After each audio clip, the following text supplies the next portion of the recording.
Hi and welcome to a new episode of White Coat.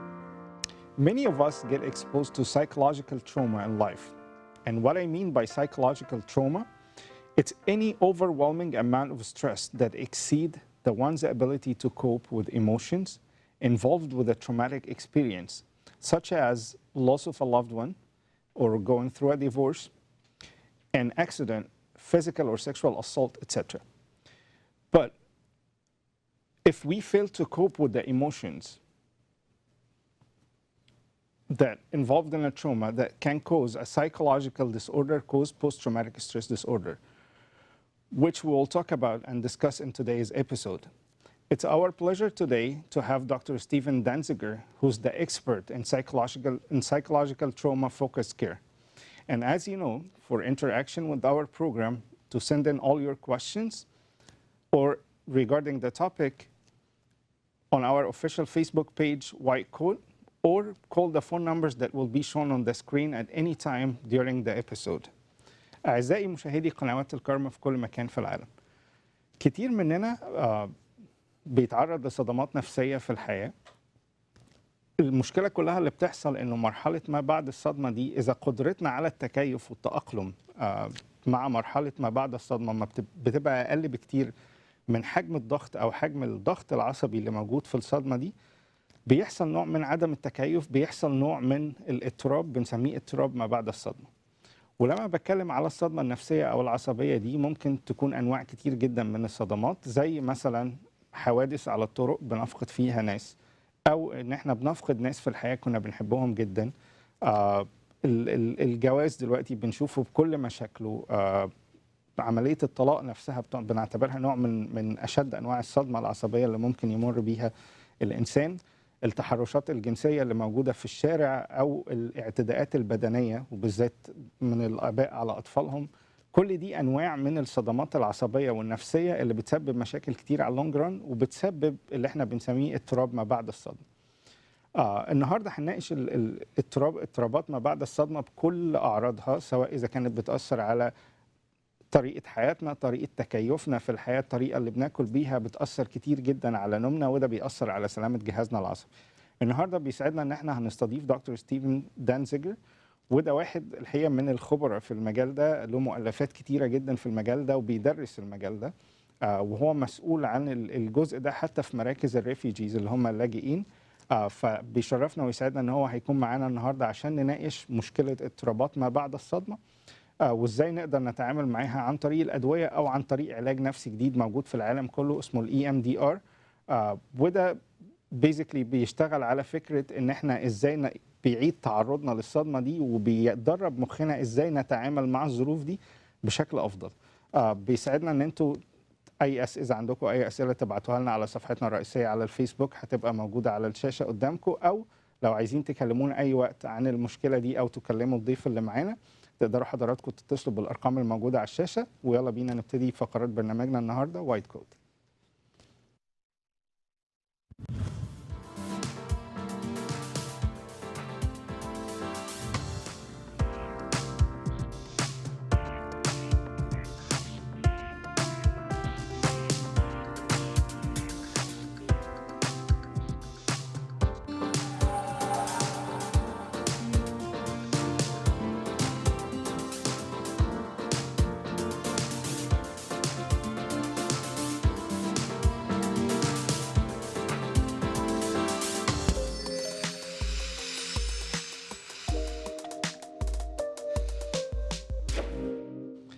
When a man begins to go bald, two things can go down the drain: his hair and his confidence.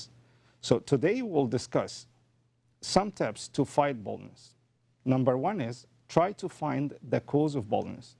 Sometimes it's hormonal or nutritional deficiencies such as thyroid problem, low iron, or low protein can cause shedding and thinning of your hair. And those reasons have to be ruled out first because we can assume it's genetic. Number two, switch shampoos to prevent baldness.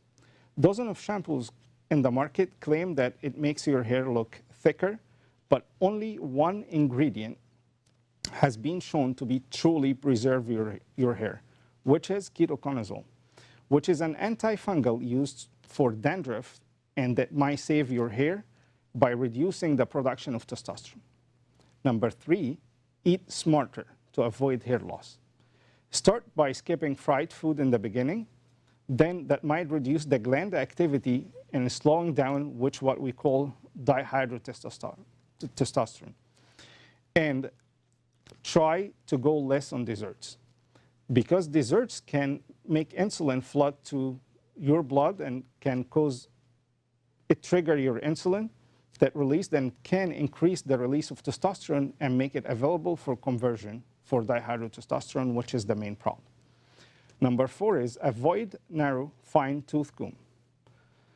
Number 5, medications that's in the market only maintain what you have, but it does not regrow your hair. Stick with the drugs that have been green highlighted by the FDA, which is finasteride and minoxidil. They maintain what you have rather than regrowing your hair.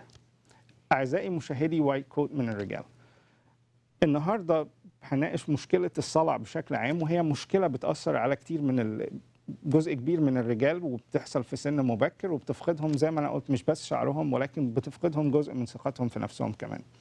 فالحقيقة النهارده قلنا نختار 5 خطوات نناقشهم مع حضراتكم.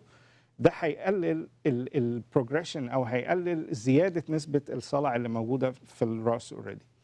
رقم 1 ان احنا دايما ندور انه ممكن يبقى في سبب طبي ورا المشكله دي، قبل ما نفترض انه هي وراثيه او مشكله جينيه، فلازم ندور على السبب الطبي اللي وراها. قد يكون في مشكله في الهرمونات، قد يكون في مشكله في التغذيه، ففي مثلا نقص الحديد او نقص البروتين في الجسم، كل ده بيعمل مشاكل في الشعر وممكن يؤدي لمشكله الصلع.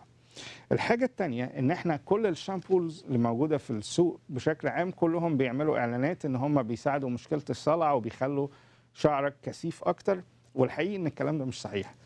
التركيبه الوحيده اللي موجوده في السوق وبتساعد فعلا في مشكله الصلع تركيبه اسمها كيتوكونازول، ودي موجوده اساسا هي مضاد للفطريات وموجوده عشان تحارب قشر الشعر اللي موجود واللي بيساعد على زياده نسبه الصلع. واي شامبو في السوق مش محتوي على التركيبه دي فهو مش هيساعدك قوي ان انت بتقدر تحارب الصلع اللي موجود.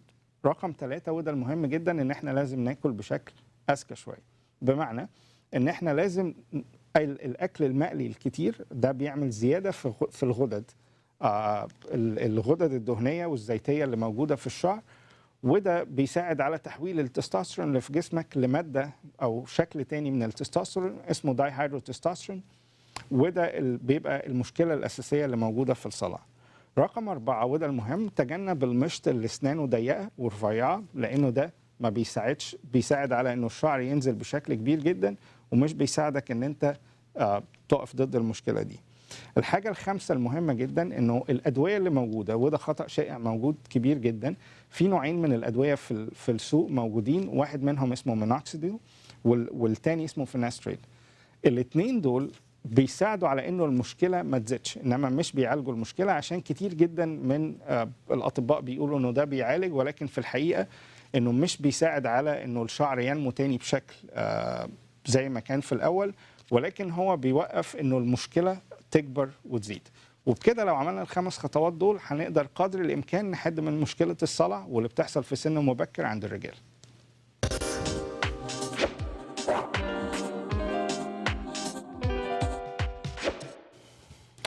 You just got a baby? Congratulations. But you need to know that you have an extra full-time job ahead of you. But you should think about getting your baby to the normal You should think about getting your body to the normal healthy status that it was before. And today we'll discuss some tips for healthy recovery after labor to help you to do that. Number 1, establish a healthy diet and a healthy lifestyle routine prior to pregnancy for best results.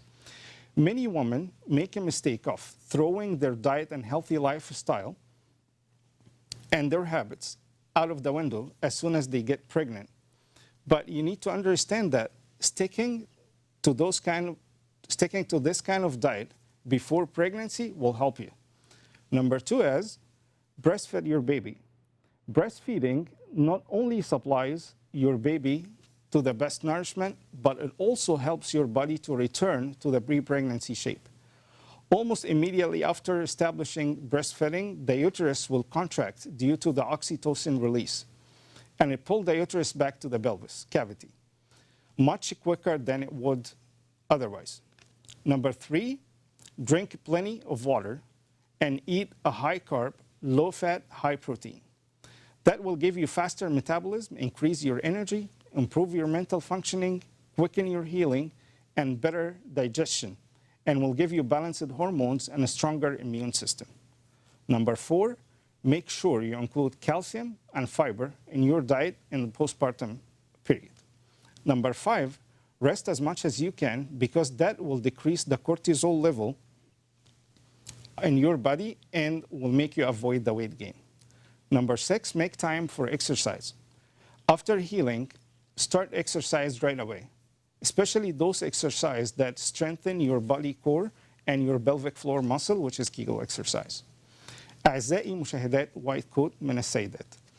الحقيقة إنه في مرحلة ما بعد الولادة كل اللي هنناقشه النهارده ونساعد حضراتكم بيه إن إحنا بنحاول نقول لكم خطوات سهلة وبسيطة إن إحنا نقدر نرجع جسمك تاني للشكل اللي كان عليه قبل الحمل، ودي بتبقى مشكلة ناس كتير جدا من السيدات إن هم بيزيدوا جدا في الوزن أثناء الحمل وما بيعرفوش يرجعوا للحالة الطبيعية اللي كانت عليها.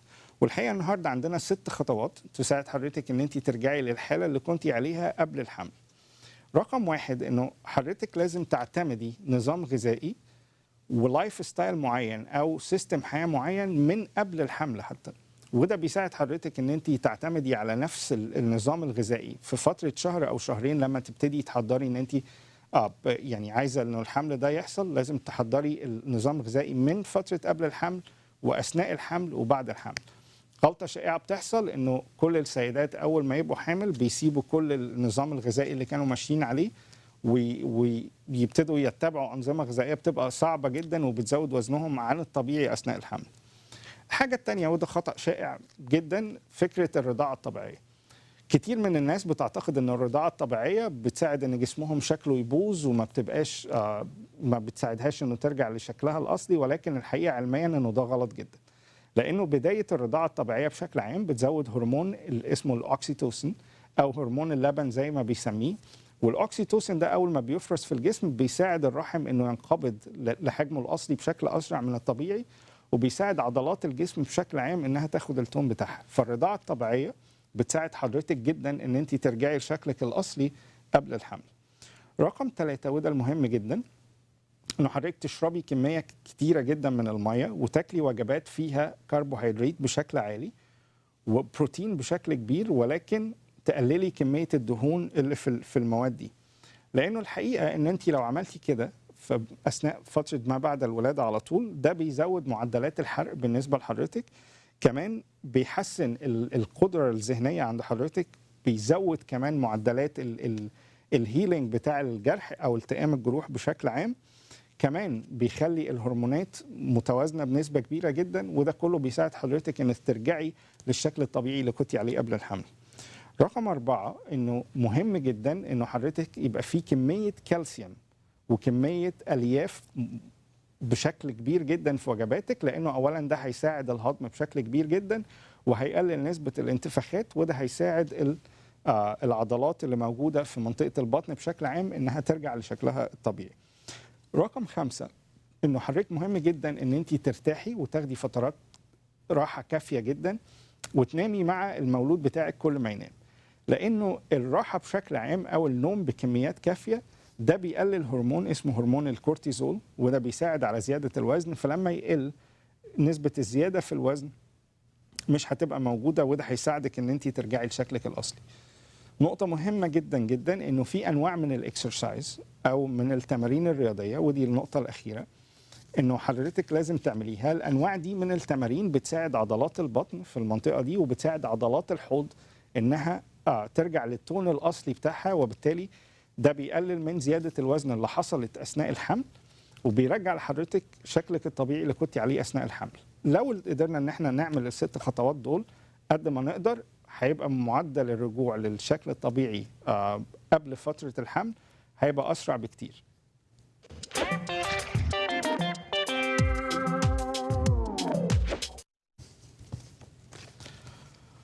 Babies grow at an amazingly rapid rate during their first year of life.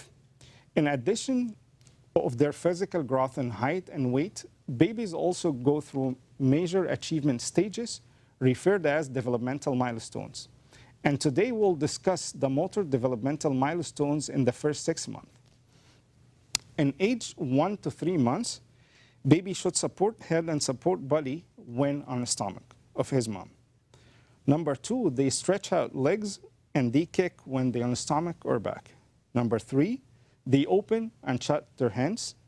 Number 4, they bring hands to mouth. Number 5, they grab and shake hand toys. Number 6 is they're turning their head to face the stimulus. In the age between 4 months to 7 months, babies, they can roll over their back and stomach from stomach to back or back to stomach. They can sit up with or without support of their hands. Number 3, they can reach for objects with one hand using breaking grasp. Number 4, they transfer objects from one hand to another. Number 5, they explore objects with hands and mouth. And the last one, they explore objects by banging and shaking. أعزائي مشاهدي وايت كوت من الآباء والأمهات.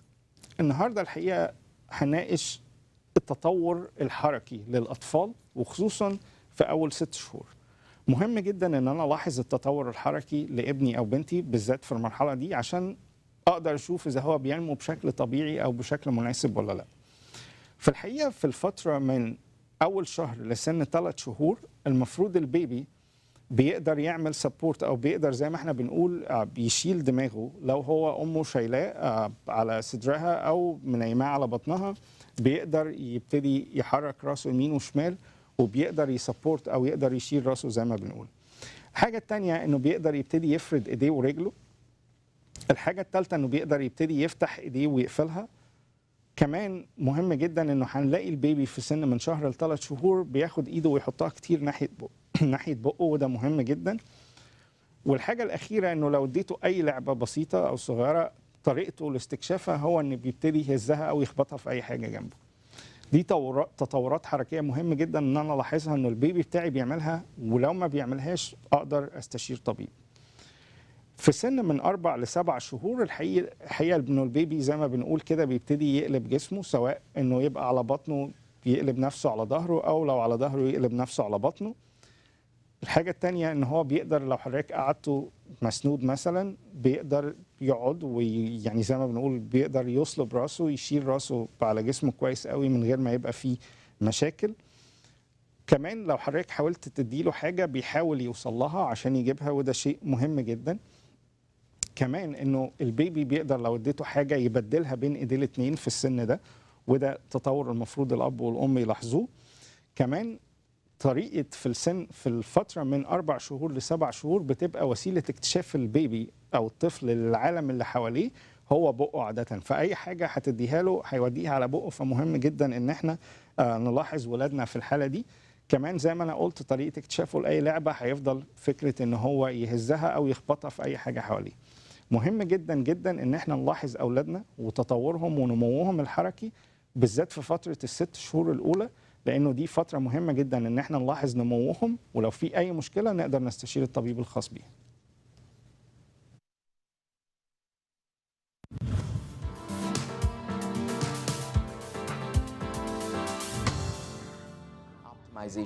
Nutraceutical product line. Our first product is the Brain Shake, which contains plant-based nutrients to help with energy, focus, vitality, and joy. Our second product is turmeric, which is an Indian spice with anti-inflammatory and brain optimization properties.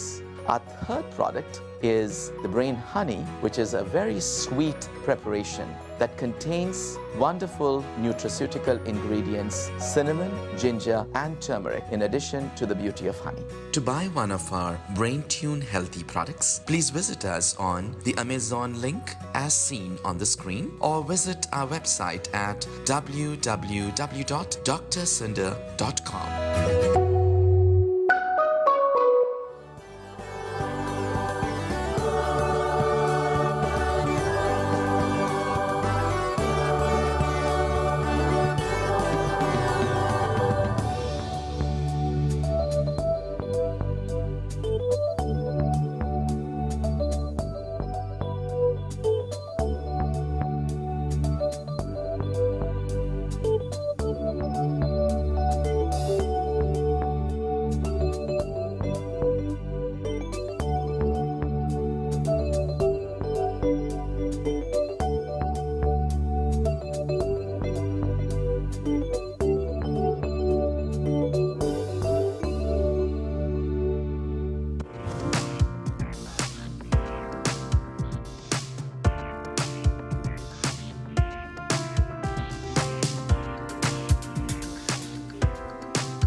Hi, I'm Steve Dansiger, and I have a doctorate in clinical psychology, and I have a master's in counseling psychology.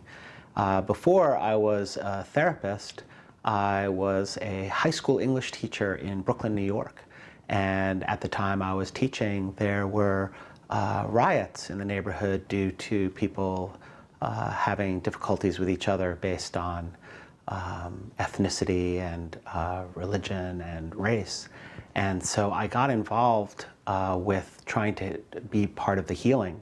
And so that's what shifted me towards this life as a therapist.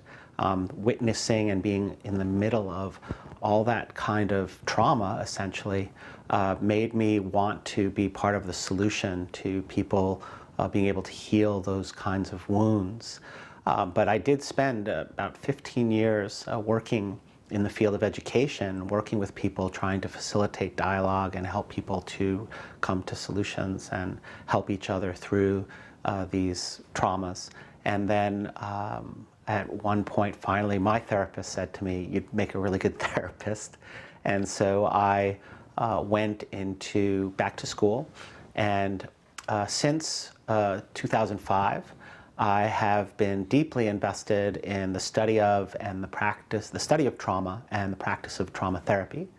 And I am now the clinical director of Refuge Recovery Centers, which is a trauma-focused treatment center for addictions. And then I also have developed something called the META method, which is designed to deliver trauma-focused treatment to people with addiction and people with PTSD.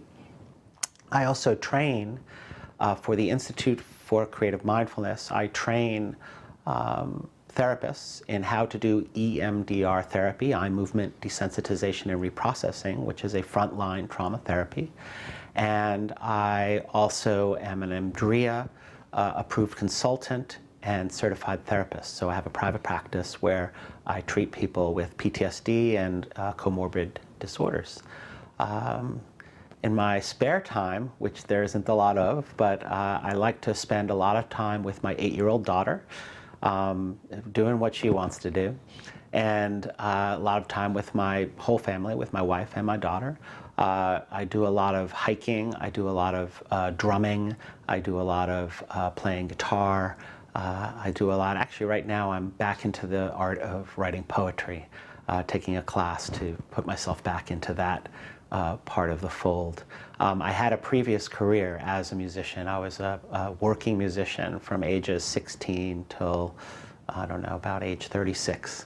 So all of that, the arts and my love of nature and hiking and the love of my family and all the experiences I've had along the way have fed this very deep desire to heal suffering in all its forms. So that's a little bit about me.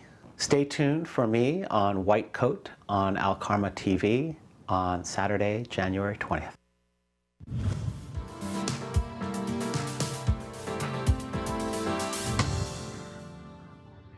اهلا بيكم اعزائي المشاهدين مره تانية. زي ما انا قلت في المقدمه ان احنا موضوعنا النهارده عن الصدمات النفسيه اللي بنمر بيها في حياتنا وطريقه تعاملنا معاها، لانه ده مهم جدا، لانه لو زي ما انا قلت قدرتنا على التكيف والتاقلم مع الصدمه النفسيه او العصبيه او العاطفيه اللي حصلت لنا في حياتنا كانت اقل بكتير من الضغط اللي موجود فيها، هيعمل لنا مشكله كبيره بنسميها اضطرابات ما بعد الصدمه او البوست تروماتيك ستريس ديس اوردر. النهارده الحقيقه معايا واحد من اهم الناس في المجال ده، واللي يعني من اقدر اقول انه خبير في الموضوع ده فعلا، وهو كل البراكتس بتاعه او كل شغله بيشتغل بس على النوع ده من الامراض النفسيه او العصبيه بشكل عام، اللي هو اضطرابات ما بعد الصدمه. It's a pleasure to have Dr. Dansiger today to talk about the post-traumatic stress disorder, and welcome back my co-host Dr. Simon Tamer. Thank you for having me back. Thanks for having me. Welcome to our show. Thank you so much. And in the beginning, Dr. Dansiger, to know more about post-traumatic stress disorder, we should start to define the problem. So what is post-traumatic stress disorder, and what's the difference between post-traumatic stress disorder and acute stress disorder? So post-traumatic stress disorder and acute stress disorder is really just a matter of time. So up until 1 month after something happens that causes the symptoms, it's acute stress disorder. So there's ways of working with that and dealing with that that are a little different than PTSD, which is then once 1 month has passed, if you still have symptoms, whether they be the physical symptoms or the psychological symptoms, that's where you're talking about post-traumatic stress. And what is post-traumatic stress disorder as a definition? So post-traumatic stress disorder is a disorder that actually wasn't defined until 1980. Oh, wow. Around World War I, some vets came back from that and they called it shell-shocked. Okay. And so for years there was this sort of acknowledgement that traumatic events and event-based traumas could cause certain difficulties. 1980, finally, it made it into the DSM. Okay. And at that point, it was pretty much you had to have a really like an actual life or death situation happen. And then you had either re-experiencing or nightmares or agitation or anger problems or increased use of substances or any of these things. The most recent DSM, the DSM-5, actually shifted things. In the beginning, they had it listed as an anxiety disorder, along with the other anxiety disorders. Now the DSM-5 lists it amongst the trauma and stressor-related disorders, Okay. which was a wonderful, actually, in terms of our being able to help people, Right. it was a wonderful development that came out of a number of people trying to get a new diagnosis called complex post-traumatic stress disorder Okay. to cover those ways that people are traumatized over time. It's a broad spectrum. Broad It's more of spectrum. broad spectrum. And then, so that didn't happen, although we use it in the trauma world. But PTSD is now amongst, for instance, acute stress disorder, and then also the attachment disorders, which are when people come in and, let's say, I'm going through a divorce, or I'm having just a difficult time that's temporary and situation-based. They're all in the same category. So now we have more of a continuum of trauma-based difficulties, where PTSD is that ultimate one that has the worst symptoms. سؤالي دكتور دانزيجر كان عن ايه هي تعريف البوست تروماتيك ستريس ديس اوردر او ايه هي الكريتيريا العامه ليه، فقال لي انه البوست تروماتيك ستريس ديس اوردر او التروما بعد الصدمه، انه زي ما انا قلت لحضرتك كل ما بتحصل صدمه في حياتنا ايا كان نوعها، ممكن زي ما انا قلت ان انت فقدان احد الاحباء اللي انت يعني كنت مرتبط بيهم جدا، ده مهم جدا. الحاجه الثانيه انه تحصل حادثه وفقدت فيها اي حد برضو كان عزيز عليك، او حادثه ليك انت شخصيا، او انه اي نوع من الاعتداء البدني او الجسدي، اي نوع من التحرشات اللي بنشوفها، كل دي بنعتبرها صدمات نفسيه ممكن تؤدي لموضوع التروما بعد الصدمه. قال لي في اول شهر ما بعد الصدمه دي بنسميها الاكيوت ستريس ديس اوردر او الاضطرابات الحاده اللي هي بتحصل، اضطرابات النفسيه الحاده اللي بتحصل بعد الصدمه على طول. لو مر عليها اكتر من شهر بنسميها البي تي اس دي او البوست تروماتيك ستريس ديس اوردر. والبوست تروماتيك ستريس ديس اوردر هو انه بيحصل بعد شهر من الحادثه ان انت تبتدي تسترجع كل الذكريات اللي حصلت في الحادثه دي وتسترجعها بتفاصيلها، وبنشوف بيشنتس بيقولوا ان هي بتمر زي الشريط قدام عيني، وبيبتدي ان هو يرياكت ليها او يتفاعل معاها كانها حاصله دلوقتي ويدي نفس الرياكشنز، وده بيأثر بشكل عام على حياته كلها، سواء الطريقه اللي بينام بيها. ناس كتير بتفضل ما تنامش لسنين بعد النوع ده من الصدمات. ناس كتير بتفقد شهيتها للاكل، طريقه اكلها بتتغير، طريقه تعاملها مع اللي حواليها بيختلف تماما، بتحس ان انت شايف شخص تاني، طريقه استمتاعه بالحياه بتختلف تماما. فده قال لي ده التعريف الرئيسي للاضطرابات ما بعد الصدمه. Thank you, Dr. Tamer. Doctor, you mentioned that PTSD is now kind of more of a broader definition. So how common is PTSD? Is it ethnocentric? Are one cultures more diagnosed with this? Is it based on religion? How do you kind of, is there a kind of statistics? So on the slide number 2, there's a little bit of information around some of the statistics. And I would say that they're accurate from the standpoint of what comes into people's offices and what the research shows around the reported cases. And so this broadening of the definition, or this new awareness of the difficulties of PTSD, has made it so that I would say that the numbers are a little bit bigger than we're seeing on the slide. Okay. Although, so the slide is what we know from research. And then when you look at the different ways that people become traumatized, here's a starting point. The word trauma, the etymology, the source of the word is from the Greek, and it means unhealed wound. So when people experience trauma, it's an unhealed wound. Well, how do you heal a physical wound? You do certain things, like you clean it and you make sure that it's attended to. And then it kind of takes care of itself, right? In other words, it knows what to do, the body knows what to do. Okay. So essentially, the mind and the soul, or the psyche, knows what to do.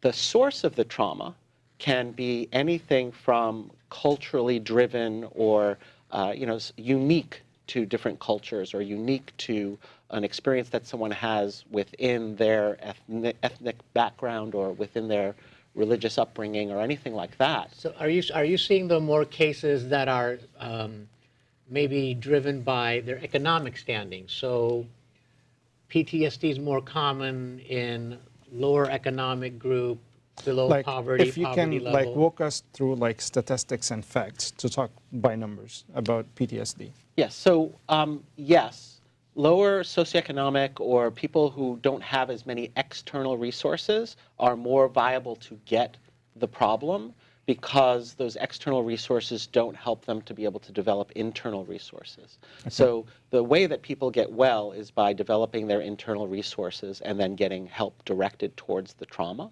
So you see it across socioeconomic classes, though. You see it across religions, cultures, ethnicities, based on the fact that it's based on what the person experiences. And there's so many ways that a person can have a reaction or a response to something that happens in their lives that goes the wrong way. It doesn't get processed all the way to this neocortical region where we can say, oh, okay, that happened. And when we talk about epidemiology of PTSD, yes. If there is any statistics or facts that we can talk by, numbers-wise? Well, lifetime prevalence, all that stuff. So as the slide indicates, the lifetime prevalence, around 8% in the general population, 5 to 5% subclinical forms of the disorder. Again, that's the number that I think is actually bigger now. Okay. And a lot of that has to do with the increased awareness, right? Like, you can't diagnose something if somebody, doesn't come to the table. And a lot of cases is not diagnosed yet, or subdiagnosed. Yes. So Yes. the numbers usually, it's just an expression roughly about how much it's the prevalence. And I think, too, that among the high-risk groups, that is a solid number. Okay. That can be up to 75%. Wow. Right? If you're in a high-risk group, and those high-risk groups, again, include people who live in a war zone, people who have been through physical or sexual or other types of abuse in childhood. You have people who are living below the poverty line and don't have access to mental health resources. Is it more in women or men, I think, gender-wise? Pretty much both women and men go through it. I think more women come for treatment than men. Okay. And you see that a lot in our attempts, or our working with the military, especially the male military, having them understand that they're not weak or without a problem. You mentioned something about childhood. How often do you see PTSD associated with childhood trauma? So there's two versions of that. One is the adult version, where many, many people who come into my practice for treatment are coming in with childhood trauma that has not been processed and needs help. Then you also have the population of children themselves who have PTSD, which expresses itself differently often in children than it does in adults, but they're showing symptoms specific to traumatization. So is there some kind of delineation between disciplinary or strict parenting versus punitive parenting, which may cause, is there any association between punitive parenting and PTSD? Sure. Well, the child is experiencing either a physical harm or an emotional harm, and they can come out with the experience not fully processing to the point where they develop PTSD or PTSD symptoms. الحقيقة سؤال عن الإحصائيات اللي موجودة عندنا دلوقتي على فكرة اضطرابات ما بعد الصدمة، فقال إنه تقريبا بيحصل في 8% من الناس أو من البوبيليشن بشكل عام. مش بس 8%، أحيانا بيحصل لحد 15% سب كلينيكال أو ما بيبقاش مشخص قوي، لأنه كتير من الثقافات وكتير من البلاد لسه ان انا فكره ان انا عندي اضطراب نفسي او ان انا اروح اشوف سايكايتريست او سايكولوجيست لسه مش كبيره قوي، فما احيانا ما بيروحوش. فقال 8% بس اللي بنشوفهم، انما لحد يمكن بيوصل لاكثر من 15%. الباقي دول ما بيجوش يتشافوا اصلا. في ناس ليها قابليه اكتر ان يجي لها بوست تروماتيك ستريس ديس اوردر، بيوصل لحد 75% منهم. قال انه السيدات بيبقوا اكتر عرضه لاضطرابات ما بعد الصدمه من الرجاله بشكل عام، او عشان هم اللي بيتشافوا في العيادات بشكل اكتر. قال كمان ان كل انواع الصدمات زي ما انا قلت، فكره الايذاء البدني او الايذاء الجسدي او ايذاء اولادنا بالكلام حتى في مشاعرهم، ده كلام صعب يعني بيؤدي للمشاكل دي. زي ما انا قلت في الاول، قال كل انواع الصدمات النفسيه ممكن تعمل كمان البوست تروماتيك ستريس ديس اوردر. والحقيقه كان عندي سؤال قبل ما نبتدي البرنامج عن الاعتداء البدني على اولادنا وهم صغيرين والضرب والكلام ده كله وازاي بيأثر على مستقبلهم. Actually, you got the first question on Facebook. Physical violence against kids, how much does it harm them in the long run? Like, what's your recommendation? And if you can give a straight message to the audience regarding this. Yeah, so in the long run, like I said earlier, a vast majority of the people come into my office come into the office with childhood trauma, and often of a physical nature, sexual, physical, emotional. For some people, it's subtle and over time, but for many people, it's whether it was the disciplinary style of the parent or whether it was just an ongoing situation of bullying or aspects of the family life that included violence or included emotional violence. And what's your advice for the parents, if you can advise the parents what to do with their kids, how to deal with them? So I would say that you know, boundaries and discipline does not necessarily have to include the violent aspect. And I think there's a lot of children walking around, adult children, Okay. you know, who their inner child, as it were, is, you know, suffering. Right.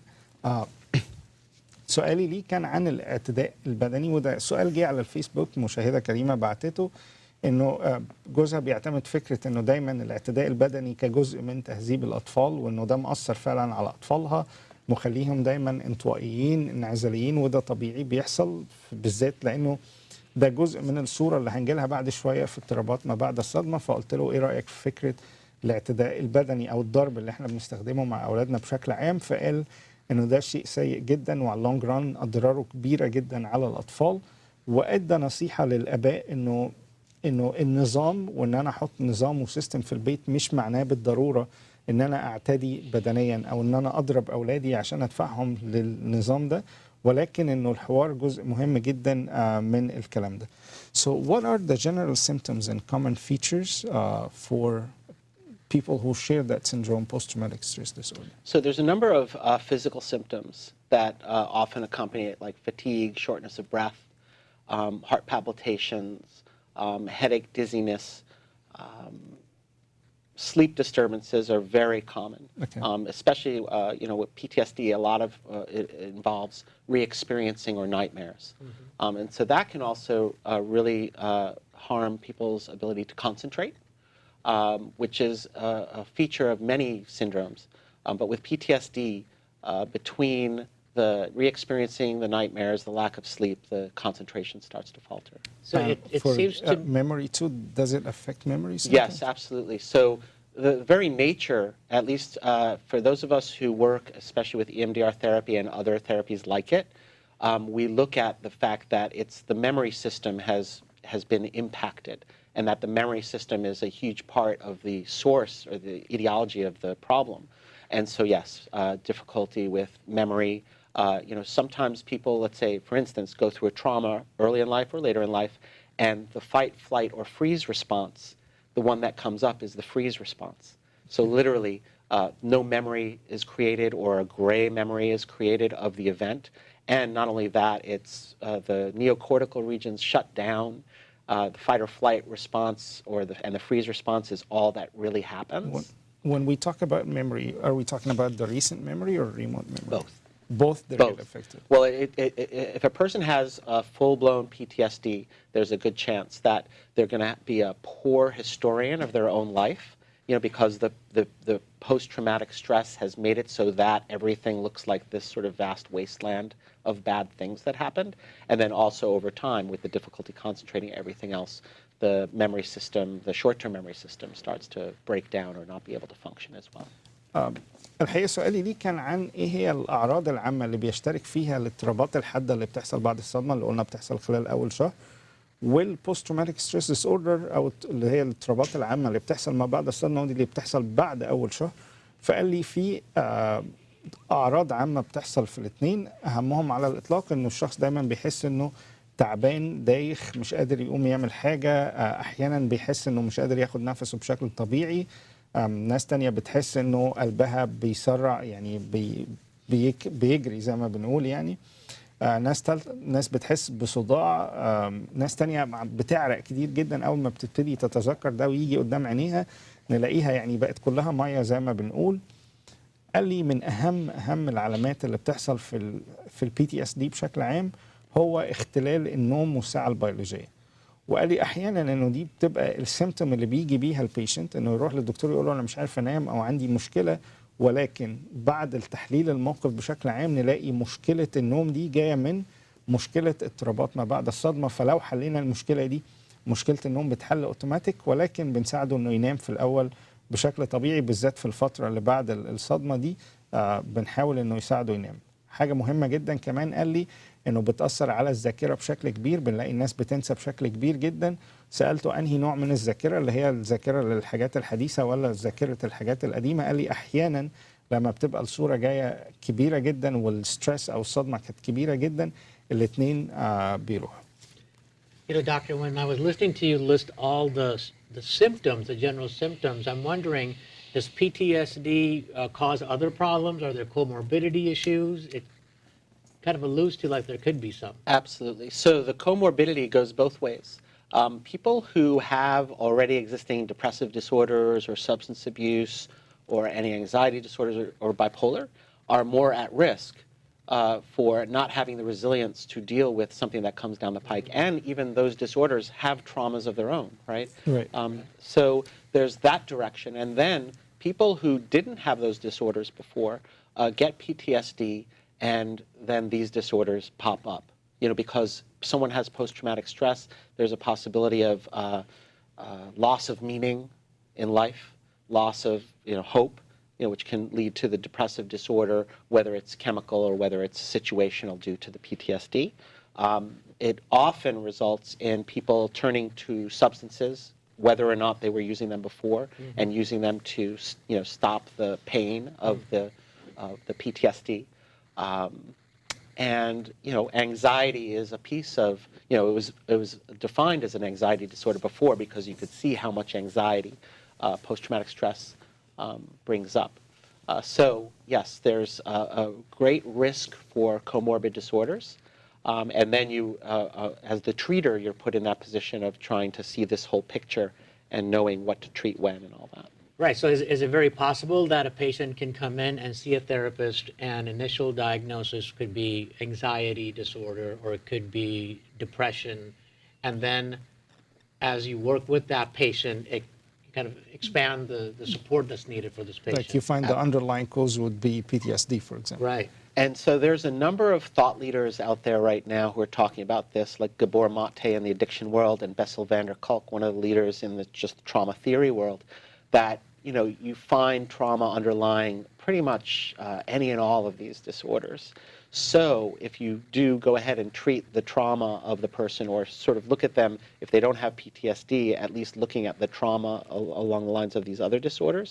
So then when you're talking about PTSD treatment specifically, if you treat the trauma, you're actually treating all of it. Right. Right.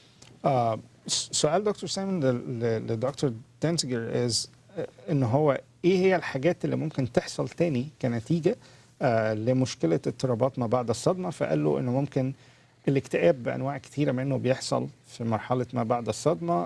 احيانا الناس عشان تتكيف مع الوضع الجديد بعد الصدمة دي بيروحوا يدمنوا مخدرات، فاحيانا ادمان المخدرات بيبقى كمان نتيجة. ناس كتير جدا بيجي لها فكرة الوسواس القهري او المرض القلق المرضي بكل انواعه بتيجي نتيجه اضطرابات ما بعد الصدمه. مرض مشهور جدا بايبولر ديس اوردر او الاضطراب الوجداني ثنائي القطبيه زي ما بنقول بالعربي، بيجي نتيجه بعد الصدمه. وعلى فكره كتير جدا من مجتمعاتنا بالذات الشرقيه بيبقى فيه بايبولر ديس اوردرز او الاضطراب ثنائي القطبيه، وبيبقى مش مشخص نتيجه ثقافتنا اللي ما بتؤمنش ان احنا نروح نشوف سايكاتريست او دكتور امراض نفسيه وعصبيه. بس كتير احيانا من الناس بيبقوا باي بولر وبيبقوا مش مشخصين، وبالذات في منطقه الشرق الاوسط. So Dr. Dansiger, why do some people develop PTSD and some people don't? In other meaning, what are the reasons and etiology and risk factors for PTSD? So the risk factors, some of them we have on slides around sort of typical people who have been found to be higher at risk for PTSD. I think the summation of it is that those people who have less resilience because either of genetics or because of experiences over life that made it so that they couldn't cope with certain things. Some risk factors include less than a college education, being male, a history of childhood conduct problems. So you're telling me being male is one of the risk factors to get exposed to trauma or to have PTSD? To have PTSD. Okay. In other words, there's a higher risk factor. Okay.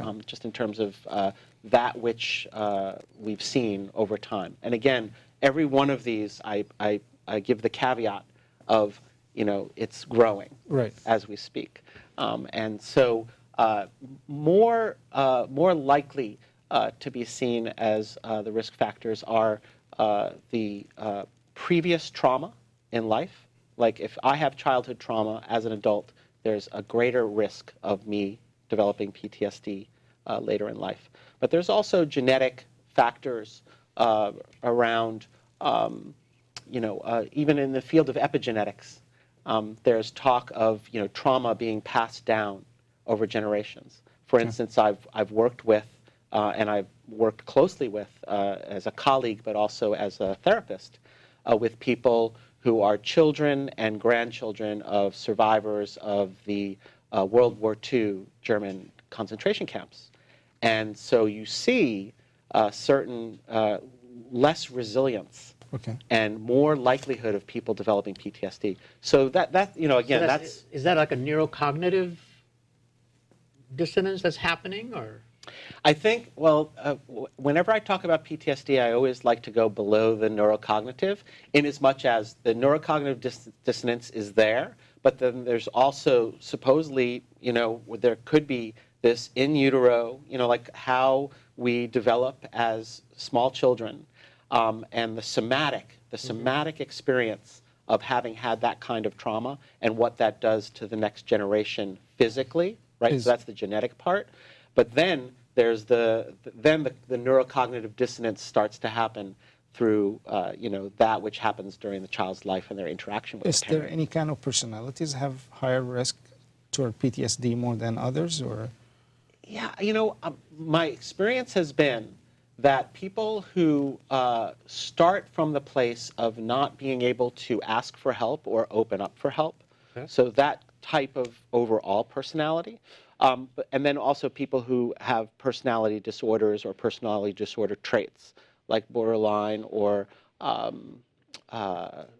narcissistic or any of those kind of situations, they won't seek help, and they also will possibly develop PTSD develop easier PTSD than other easier. kind of personalities. سؤالي ليك كان عن ايه هي الحاجات اللي بتخليك اكتر عرضة انه الناس احيانا انا وشخص تاني ممكن نتعرض لنفس الصدمة وانا اقدر اعدي او اتجاوز الصدمة دي، شخص تاني ما يقدرش يعديها. فكنت بقول له ليه ناس احيانا بيحصل لها فكرة البي تي اس دي او انها بتديفلوب او بي تي اس دي وناس تانية لا. ايه هي الحاجات اللي بتخليني اكتر عرضة ان انا لما امر في صدمة عصبية او نفسية بتخليني امر بمرحله اضطرابات ما بعد الصدمه؟ فقال لي الحقيقه انه احيانا الناس اللي تعليمها اقل شويه بيبقوا اكتر عرضه لمرحله اضطرابات ما بعد الصدمه من اللي تعليمهم اعلى، لانه التعليم بيساعد ان انت تاخد فيجن اكبر للمشكله وتقدر تتعامل معاها بشكل افضل. الحاجه الثانيه قال لي انه لو في تاريخ مرضي للشخص ده نتيجة انه هو طفل تعرض زي ما انا قلت كان بيتعرض للضرب او بيتعرض لاعتداء بدني او حتى اعتداء نفسي، ان احنا احيانا بنأذي اطفالنا بشكل نفسي عنيف جدا من غير ما نكون واخدين بالنا، فده كله بيأثر عليه لما يكبر. قال لي كمان احيانا انواع الشخصيات بتفرق، في الشخصية المتعجرفة او اللي بنسميها النارسيسستيك بيرسوناليتي دي بتعمل بي تي اس دي. الشخصيه الحاده او المتطرفه في حكمها بنلاقي في احيانا شخصيه حاده كده، دي من انواع الشخصيات اللي بيجي لها او معرضه اكتر لمرحله اضطرابات ما بعد الصدمه.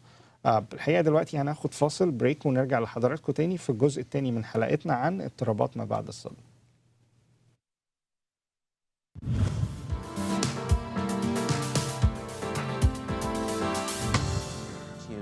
Brain optimization nutraceutical product line. Our first product is the Brain Shake, which contains plant-based nutrients to help with energy, focus, vitality, and joy. Our second product is turmeric, which is an Indian spice with anti-inflammatory and brain optimization properties.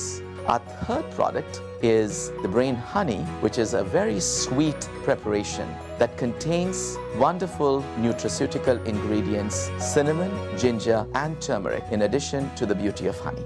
To buy one of our Brain Tune healthy products, please visit us on the Amazon link as seen on the screen, or visit our website at www.drcinder.com.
اهلا بيكم اعزائي المشاهدين مره تانية في حلقتنا النهارده عن اضطرابات ما بعد الصدمه النفسيه، ازاي نتعامل مع الصدمات النفسيه اللي بنمر بيها في حياتنا. وده الحقيقه سؤالي هيبقى عن تطور الحلقه دي بيبقى عامل ازاي، ايه نسب، ايه طريقه العلاج، ايه طريقه الشفاء منها. دي هيبقى محور الفقره الثانيه في برنامجنا. Dr. Dansiger, what is the course and prognosis for PTSD, and is there any kind of good prognostic criteria or bad prognostic criteria? So the overall good news about PTSD, it's a diagnosis that can disappear. And the reason why, when I say disappear, either with or without treatment, and that's because it's based on things that have happened and not necessarily the overall constitution or what the person is about in general. And so you get a large percentage of people who, through their own devices and just sort of walking through life without treatment, fully recover, and that number is around 30%. So 30% they recover on their own. On they their don't own. need treatment. And what it is that, you know, a lot of what treatment is garnering all those things in a person's life that would help them to get through it. So some people are able to just do that themselves, as it were. So are they using a psychological adjustment defense mechanism, or how are they self-regulating in terms of? They're discovering on their own whatever methods of self-regulation that they're able to find. Okay. You know, whether it's spiritual or you know, exercise or anything. And those are 30%. Yeah, What about about the rest? And then you look at 40% continuing to have mild symptoms, which now with the sort of technology that we have therapeutically, if someone continues to have those mild symptoms, they can come in for a touch-up and, you know, have those addressed.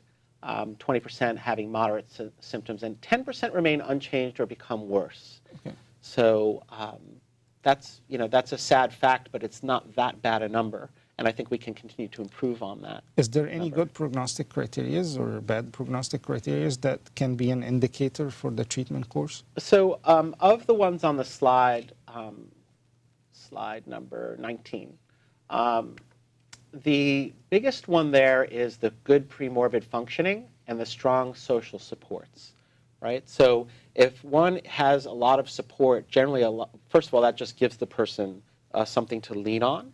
But then also, usually when people are supporting them in this, they're understanding the situation and being able to give them direct help with it. And then also, of course, absence of any other disorders, which is why it's so crucial for people to come in for treatment for PTSD, especially if there's comorbid stuff going on. They have combined picture. Yeah. And what are the poor prognostic factors or criteria? Well, the very young, and again, another caveat, you know, EMDR and other therapies are being used with very young children. And, you know, the research is not as robust as with adults yet, but there's some help there. But yeah, if someone's very young and they've been traumatized, it's very hard to work with them. The very old, although I have to say, for a while, my private practice was actually quite on the geriatric side. Wow. And I had people in their 70s who had gone through childhood trauma, adult trauma, and then landed in therapy. Like if someone said, you know, you're a little angry, I would like you to see somebody. I have never seen someone. And they come in Finally, and they surrender. They surrender and they recover from what looks to me, or I diagnose as PTSD. Yeah. سؤالي كان عن ايه هو يعني التحسن اللي ممكن يحصل في الحالة، نسبة قد ايه من الناس بتحتاج علاج. قال لي 30% من الناس اللي بيمروا خلال التجارب دي او الصدمات دي 30% بيقدروا يتجاوزوا الموضوع. 40% بيبقى عندهم تقريبا symptoms خفيفة من اللي احنا قلنا عليها او اعراض خفيفة من اللي احنا قلنا عليها.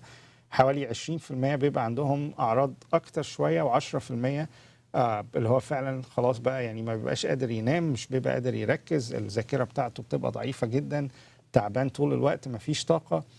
كل ده بيحصل في 10% من الناس، واحيانا بيبقى الوضع أسوأ مما كان. قلت له ايه العلامات اللي نقدر نتنبأ بيها بانه الشخص ده خلال العلاج هيتحسن ويبقى كويس. قال لي لو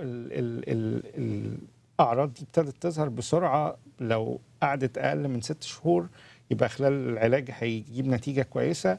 نقطه مهمه جدا، ودي الدعم الاسري اللي موجود حوالين الشخص مهم جدا. لو حد فينا تعرض لصدمه، مهم جدا انه باقي الاسره تبقى حواليه وتدعمه نفسيا عشان يقدر يتجاوز مرحلة الصدمة دي. كمان لو ما عندوش أي مشاكل نفسية تانية زي باي بولر أو الديبريشن، الاكتئاب أو الحاجات دي، بيقدر يعدي الصدمة دي بسهولة جدا. قال لي الحاجات اللي بتحصل اللي بتخلي العلاج مش قوي أو ما بيجيبش نتيجة كتير أو الشخص ده بيسوء، قال لي إنه يحصل في سن ضعيف صغير، يعني صغير جدا. وده بيخلينا نهتم جدا بفكرة أولادنا، وبأكد عليها تقريبا كل حلقة انه العنف المبالغ فيه مع اولادنا بشكل عام بيبقى مش مطلوب. قال لي كمان لو في اعراض مرضيه او نفسيه تانية زي اي نوع من الاكتئاب او السكيزوفرينيا او الباي بولر، كل دول بيخلوا التحسن بتاع الحاله ابطأ من الطبيعي بكتير جدا.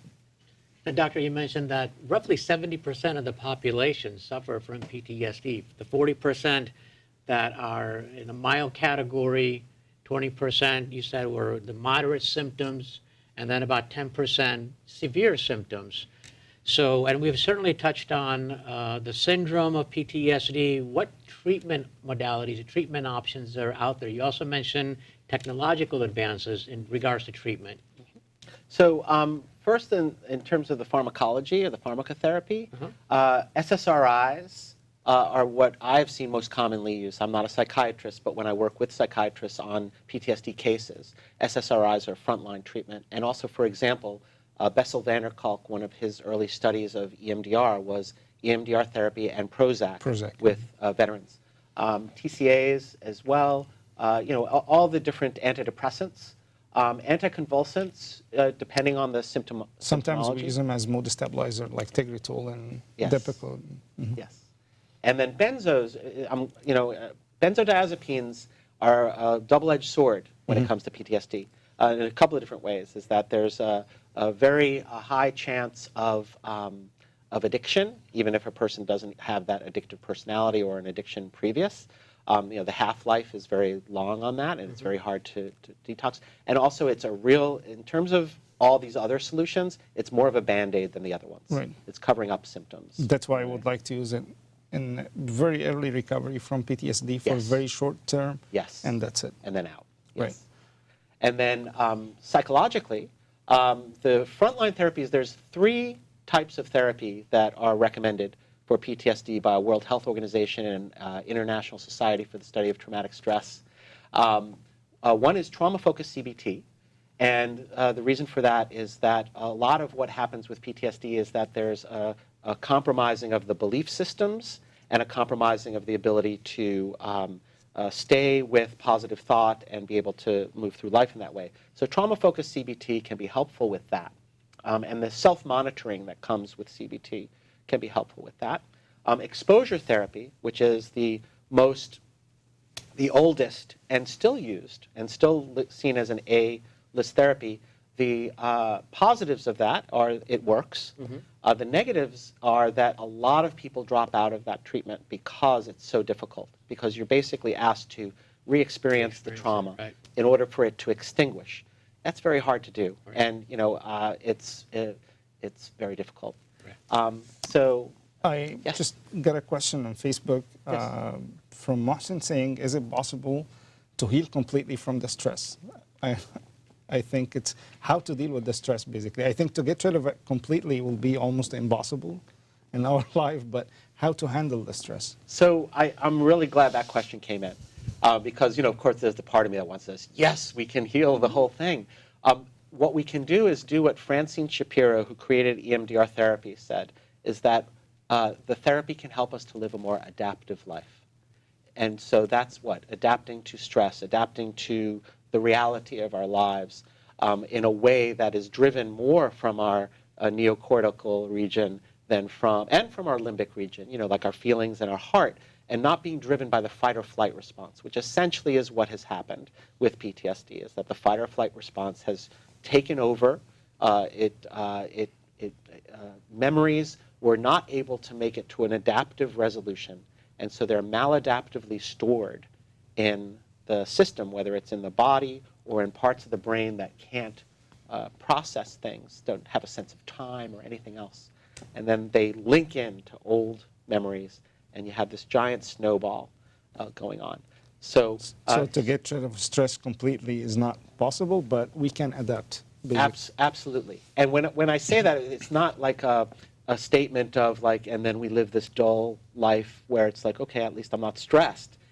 What happens is that then resilience builds and meaning starts to happen again. Like a lot of people with PTSD will describe it this way. They'll say, there was my life before the trauma, and there's my life after the trauma. And like up until that trauma, I believed in this, I believed in that, and life had some sweetness to it. And then the trauma happens, and then really it becomes all about the stress and the difficulty. So yes, we can heal that. And from personal experience, I think spiritual life can help to be like the backbone for dealing with the stress and all kind of that stuff. So very many people, that's where they find either the solution or a huge part of the solution. الأخ أعتقد محسن اللي بعت لنا السؤال إزاي نتعامل مع ضغوطات الحياة وإذا في طريقة نتخلص منها، فهو طبعا الحقيقة جاوب وقال إنه مفيش طريقة إن احنا نتخلص من ضغوطات الحياة لأنها موجودة بشكل عام، بس عن طريق العلاج النفسي والعلاج الجديد اللي احنا هنتكلم عليه بعد دقايق اللي هو ال EMDR. إزاي نقدر نتكيف عفوا مع الضغوطات اللي موجودة في الحياة، وازاي نقدر طالما ما اقدرش اتحكم في الضغط الخارجي لكن اقدر اتحكم في رد فعلي انا، وازاي التأقلم والتكيف مع الضغوط اللي موجودة دي اقدر اتحكم في رد فعلي، وازاي اتعامل مع الضغوط الموجودة دي غالبا هتبقى الإجابة. كمان اتكلمنا على فكرة انه لو في حياة روحية سليمة او علاقة بربنا كويسة هتبقى هي دي العمود الفقري للتعامل مع الاسترس، انه فكرة التسليم لإرادة ربنا في حاجات كتير بتبقى مفيدة جدا ان الواحد يبقى عنده علاقة بربنا كويسة جدا. Back to the treatment, I'll just translate the pharmacological treatment very quick. زي ما اتكلمنا العلاج مرحلة الاضطرابات ما بعد الصدمة وازاي نتعامل مع الصدمة دي بشكل عام، فهنقسم العلاج لجزئين. الجزء الأولاني علاج بالأدوية، والجزء الثاني هيبقى العلاج النفسي. وهو الحقيقة الراجل يعني من الناس الرواد والخبراء الكبار جدا في مجال العلاج النفسي والعلاج الجديد اللي ما بقالوش 10 سنين يمكن أو 15 سنة في العالم كله اللي هو ال EMDR، وهنتكلم عنه بالتفصيل وهنتكلم على أهمية العلاج النفسي في الاضطرابات ما بعد الصدمة. العلاج اللي بالحبوب عادة بندي حاجات بتزود نسبة السيروتونين في المخ أو ال SSRI زي ما بنسميها، وزي ما هو قال إنه أشهرهم البروزاك على الإطلاق. الحاجات التانية بنستخدم أحيانا مضادات الاكتئاب ودي بتبقى مهمة جدا. بنستخدم كمان أحيانا أدوية بتستخدم مع السيجرز بس بنستخدمها عشان تحسن المود بشكل عام زي التجريتول والديباكول. وأهم من ده كله أحيانا بنستخدم البنزودايازيبين اللي هي المنومات.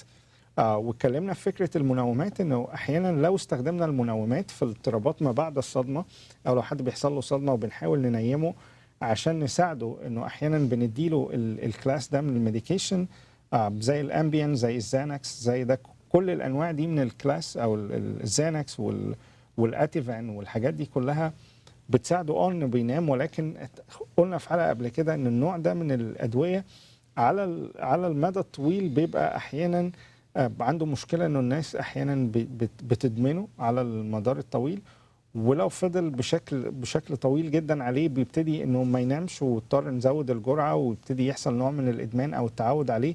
عشان كده احنا قلنا انه بيستخدم لفترة قصيرة جدا وبيستخدم في المرحلة الاولى على طول اللي هي بتبقى فترة ما بعد الصدمة على طول عشان يقدر ينام ويقدر يتكيف مع الوضع الجديد. فاحيانا بيساعد ولكن مش هو العلاج اللي بنستخدمه على الطويل المفعول أو على المدى الطويل. Back to the psychological treatment. You were talking about the CBT.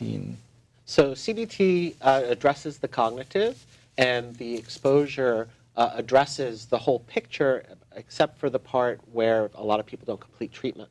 So back in 1987, a psychologist named Francine Shapiro was taking a walk in the park, and she noticed she had a cancer diagnosis.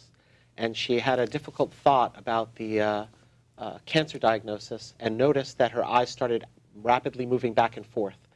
And at the end of the eye movements, she noticed, I feel a little better. She's like, that's weird. She went to a friend and said, do you mind if I go like this in front of you while you think of something bad? He said, sure. They did that. He felt a little better. So she went and did her first research study where she worked actually with rape victims and Vietnam War vets from the United States, and came out with these results that were like, oh my goodness, and she called it EMD. She thought maybe just desensitization was happening. Right.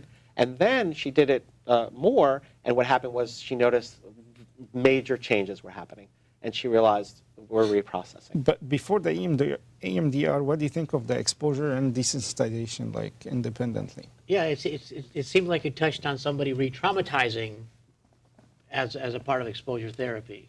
Yeah, so what EMDR is in some ways is a kinder, gentler exposure. So it contains elements of CBT, it contains elements of exposure, and what happens is that through this, the protocol, when it's delivered, there's only that one part where we're reprocessing the trauma, and we're moving through it, right? As opposed to having to remember it over and over and over again. Once we say, okay, think of that image that is bothering you, and then we start moving, and we're getting out of it, right? And it comes to a resolution rather quickly. And Van der Kolk and others, and the research shows that if nothing else, resolution of traumatic memories comes more quickly with EMDR therapy. We have a question. One of our audience is asking, she lives with somebody that has PTSD in her family. So how can she deal with him without getting affected by what's going on? So there's something like called... affecting him, or she herself will get affected by what's going on? Exactly. So there's a couple of things at play there. There's vicarious trauma, which is a way that people are traumatized themselves, right? So the vicarious trauma of this person that I care about being in the state of PTSD or having seen or done or been in the midst of something. There is also, yes, this ongoing, it's a family system issue. And when we talk about trauma-informed care, which is, it's more than a buzzword, it's what World Health Organization and others say that's what we need to be doing. Mm-hmm. And what we're doing at my institute, or the institute that I work with Jamie Marich, my colleague in, and our book is called EMDR Therapy and Mindfulness for Trauma-Focused Care. So when you get into this realm where you start to focus in on the trauma, there's a little bit more of a possibility of things going well. But trauma-informed care says the whole community, the whole family, the whole system needs to be educated and be given tools for resilience. But again, how can she deal with him without getting affected herself? Is doing whatever she can to help them get the treatment that they need, and to also to see what treatment she might need. Right. So self-care, I think, is going to be a big role for her. Right. Yes. So she needs to see a psychologist for it, or well, can remember she do we it were on her saying own? some people get well on their own. Whatever is the proper support, like the support that resonates for her. So that might be spiritual or religious, that might be psychology, that might be community, that might be, whatever she needs to do to take care of herself. الحقيقة للمشاهدة الكريمة اللي بعتت لنا السؤال عن ازاي انا اخد بالي او اعتني بحد عنده PTSD او اضطرابات ما بعد الصدمة من غير ما انا نفسي اتأثر. فالحقيقة دكتور دانسجر قال لها انه عشان تاخدي فكرة الإجابة انه عشان تاخدي بالك من حد لازم تاخدي بالك من نفسك اولا. فانت عشان تتعاملي مع حد انت محتاجة سبورت سيستم، قالت سبورت او محتاجة دعم بشكل عام من اللي حواليكي انت كمان.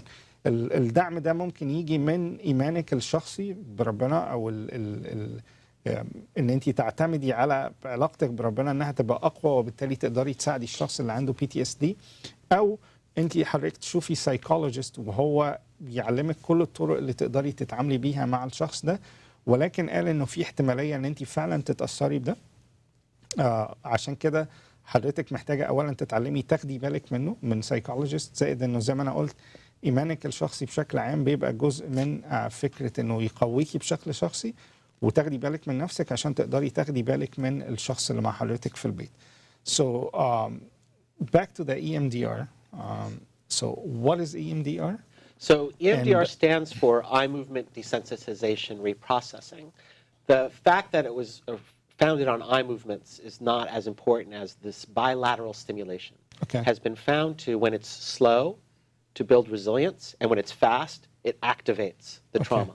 But what we're doing is we're doing within an 8-phase protocol where we're looking at, first we resource the person. Like we spend a lot of time building the resources. We're not just going to, someone's not going to come into my office and I'm going to go, okay, watch my fingers. Right. It's very important to teach our audience what's going on, how it happens, yes, and how it's beneficial in the treatment of psych trauma.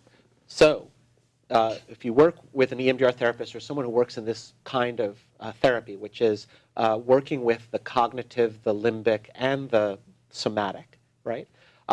You would do a lot of resourcing, and what that means for each person is different, like we were talking about before. It could be spiritual, it could be physical, it could be psychological, it could be community. Whatever it is that helps that person to feel more resilient, building the positive. Okay. Like we build the positive first. We don't just go straight to the negative or the difficult. Then once that's done, we do more education about what's going to happen in the trauma reprocessing. And it's very collaborative with the patient. It's like, okay, so are you ready? Are we ready? Do we have enough resources? Are we ready to go in? And at that point, we've also taken a history that's very specific. We found, I call it taking newspaper headlines. We don't have to hear the whole story. I don't have to re-traumatize you hearing your whole story in order to help you. I just need the bullet points. So I just get the bullet points, and then we apply that part of the protocol. And then on the other side of it is using those resources again. Like for instance, when I do a treatment, the last 10 minutes of the session, no more reprocessing, back to resourcing. So it's constantly building the positive while reprocessing the difficult memories. Can you talk a little bit about what you just said and how that brain activity takes place in the traumatized person? So Yes. slide 28, for example. Yeah, let me just translate what he said. And العلاج، احنا دلوقتي بنتكلم على فكرة العلاج النفسي، وده يعني في رأيي انه اهم من فكرة العلاج بالأدوية في فترة اضطرابات ما بعد الصدمة. ومهم جدا ان احنا نبقى واضحين جدا مع نفسنا. اذا انا مش قادر اتجاوز الصدمة دي لازم اسأل I need help، ان انا لازم اروح اسأل حد متخصص ويساعدني في ان انا اتجاوز الصدمة دي. الإيمان بتاعي جزء من الرحلة، بس كمان العلاج النفسي مهم جدا في المرحلة دي. فدكتور دانزيجر قال لي فكرة EMDR أو اللي هي بنسميها حركة العين السريعة Eye Movement Desensitization Reprocessing، ده جزء من العلاج النفسي اللي موجود دلوقتي. هو واحد من رواد المجال ده. قال لي رقم واحد ان احنا بنجمع تاريخ التروما بشكل عام او تاريخ الصدمة دي.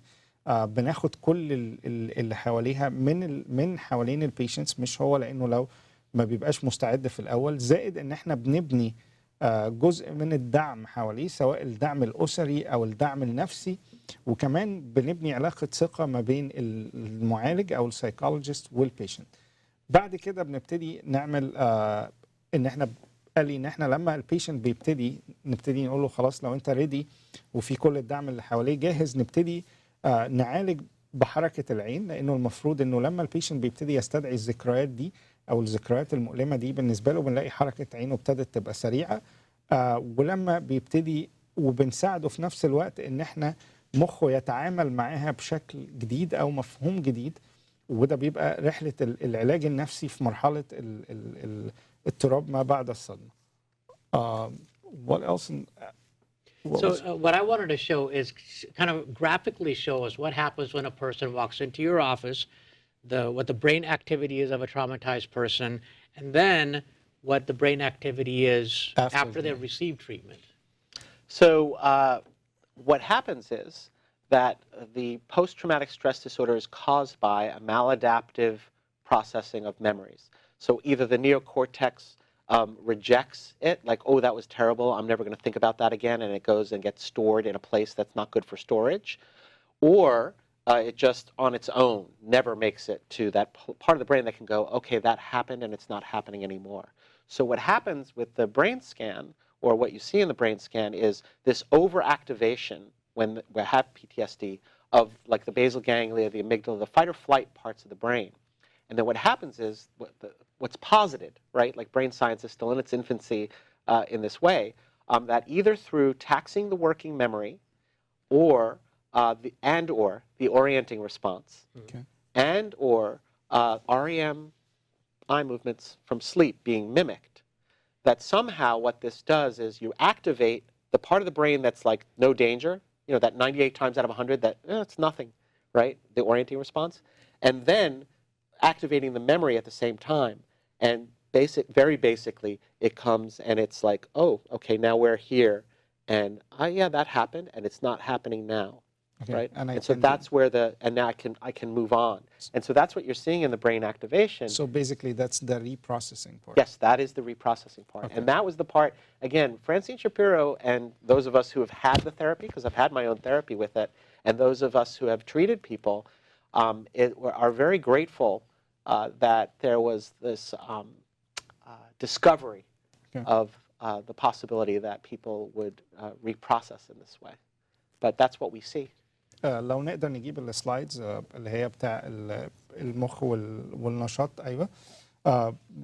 ده نوع زي ما انا قلت لحضراتكم، ده جزء من العلاج النفسي في مرحله ما بعد الصدمه اللي هو بنسميه EMDR. وده بيزيكلي ان احنا بنعرض الشخص لنفس الظروف الصدمه العصبيه اللي هو اتعامل فيها، بس بنعلمه في نفس الوقت انه يتعامل، او بنتكلم مع مخه انه يتعامل بشكل افضل مع الظروف اللي حصلت. لو شفنا السلايد تاني اللي كانت قدامنا دي نشاط المخ او كل المشاعر اللي موجوده في المخ قبل العلاج، ده الجزء اللي هو فيه احمر كتير. وده ازاي ان المخ ابتدى يهدى ولما بنعرضه لنفس الشكل من الصدمه اللي مر بيها، ازاي المخ ابتدى يهدى بعد فتره من العلاج وابتدى يتعامل معها بشكل افضل من غير ما كل المشاعر والذكريات المؤلمه اللي هو مر بيها